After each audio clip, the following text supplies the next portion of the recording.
सुबह की शुरुआत ही इतनी प्यारी हो जाए और आज हमारे सूरज जी बहुत जल्दी ही आ गए थे और हमारे घर में कुछ बनने की तैयारी हो रही है। दादी मेरी कुछ कर रही थी, आलू छील रही थी और इधर आलू भी जल चुकी है। मेरी दादी आधा आलू छील दी है। आज हम ऊपर ब्रश करब छते पे ओके। आज हमारी मम्मी ऊपर बर्तन धोई, ठंडी काम सगला ऊपर होता है। और आज हमारे ब्लॉग में आपको मेरा फेस नहीं दिखेगा तो मैं ब्रश कर रही थी। आज है मेरे ब्लॉग का डे 7 और मैं ब्रश कर चुकी थी। मेरी दादी आलू को नीच डाली थी। मेरी मम्मी गाजर का हलवा बनाने की तैयारी कर रही थी और इधर गाजर डाल भी दी है, दूध डाल दी है। दूध डालने के बाद इसको अब चलाएंगे अच्छे से। इधर ड्राई फ्रूट्स भी मेरी मम्मी जी रखी थी। अब थोड़ी साड़ी इसकी डाल रही थी, खोबा तो था ही नहीं तो दूध और साड़ी डाल रही थी मम्मी।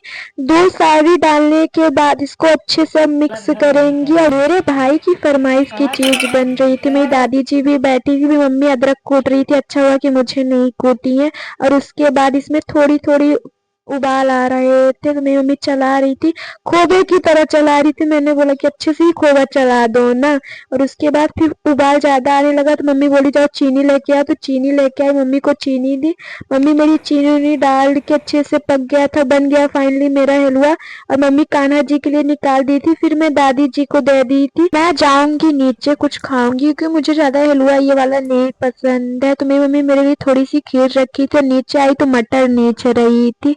फिर मेरे को ड्राई फ्रूट्स खाने के लिए दी। फिर दोबारा ऊपर आ गई तो मम्मी कढ़ाई धो रही थी खाना बनाने के लिए।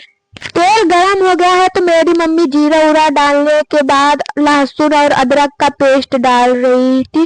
फिर उसके बाद मटर डाल दी थी। साला मटर तो फूट रहा था यार पट पटापट। फिर मम्मी बोली जा प्लेट लेके आओ, फिर प्लेट ढकी जल्दी से। फिर उसके बाद आलू का पेस्ट डालने लगी थी।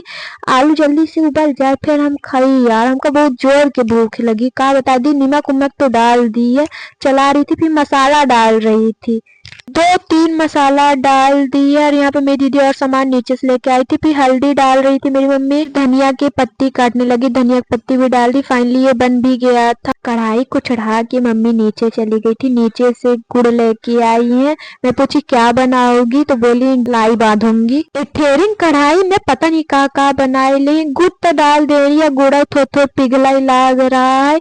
और एक पाग थोक बन गया, चलौती लाई अच्छे से। एक बार पका नहीं है, कोई लाई के रखी दे रही। मम्मी को मैं बोली आज तो आप बहुत सारा खाना बना रही है और ये लाई अलग से रखी है, अगर नहीं बधान तो फिर मम्मी के दिमाग को खराब हो गई, इतना मेहनत करती लाई था।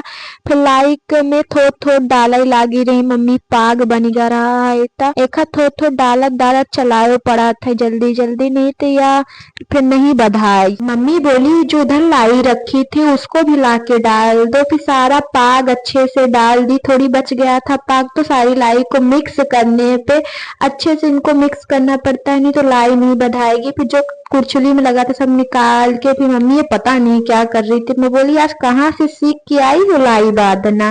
फिर उसके बाद जल्दी जल्दी मेरी मम्मी लाई बांध रही थी, 2 लाई बधा चुकी। फिर जल्दी से देखते देखते सारी लाई मेरी मम्मी की बधा गई थी। मेरी मम्मी परेठा बना रही थी और इसमें ऊपर से तेल लगा रही थी, एक परेठा बेल के और एक लोई बना के रखी थी। आप लोग भी ट्राई करिएगा अपने घर पे जो मैंने आज रेसिपी बताई है। फाइनली मेरा परेठा बन गया था। आप सबको राधे